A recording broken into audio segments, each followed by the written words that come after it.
Qu'est-ce qu'il y a? Qu'est-ce qu'il y a, lapin? Tu n'as pas la parole, c'est ça? Tu veux t'exprimer, mais tu ne peux pas. Ok. Tu veux que je t'aide alors? Oh, t'écris super mal, hein. Je vais essayer de te lire. 60 millions de lapins sont tués tous les ans? C'est vrai ça? Ouais? Pourquoi?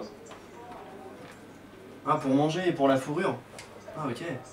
Et combien de temps les éleveurs, ils ont... Les éleveurs, ils ont que 5 minutes? Que 5 minutes pour s'occuper de chaque lapin dans toute leur vie? Ah ouais, c'est pas grand chose. Et du coup, il y a 25% des lapros qui meurent avant d'aller à l'abattoir et 30% des lapines qui meurent. Ah d'accord. Et vous avez une durée de vie de seulement 2 mois et demi? Ah, c'est pas beaucoup, hein. Et 99% des élevages sont en cage. Ah d'accord, donc vous n'êtes jamais en plein air. Et le plein air, c'est pas vrai. En fait, le plein air, vous êtes... D'accord. Ça se passe comment, le plein air? Ah d'accord, en fait, vous restez dans des cages, mais on ouvre les murs sur les côtés et juste l'air passe. Et c'est pour ça qu'on appelle ça du plein air. Waouh. Et vous pouvez sauter? Non. Et c'est quoi votre espace à peu près, l'espace sur lequel... Ah, c'est...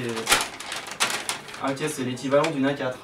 Ok, donc en fait, quand on est un lapin, on vit toute sa vie sur cet espace-là. Ah d'accord, c'est pas beaucoup. Et vous pouvez creuser des trous? Ah, d'accord. Bah, j'espère que pour les autres animaux, c'est mieux. Hein. Non, malheureusement, non. C'est pareil pour les autres animaux. C'est qu'il y a 55 milliards d'animaux qui sont tués dans le monde, sans compter des poissons. Et ça, uniquement pour la viande. 55 milliards d'animaux, sans compter les poissons.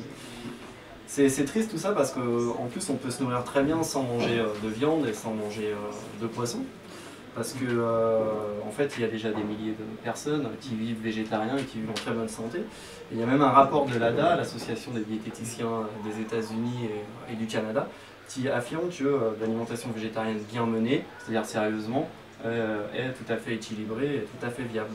Ouais, et malheureusement, même les conditions d'élevage, on n'a pas le moyen de pouvoir y accéder et de voir l'horreur qu'il y a derrière.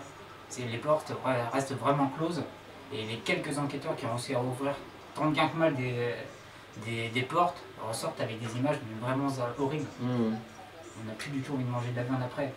En fait, l'extrême majorité des élevages sont intensifs et je pense que la plupart des consommateurs n'achèteraient pas la viande s'ils voyaient exactement comment elle était faite et la cruauté qu'elle implique. Malheureusement, c'est qu'une histoire de culture.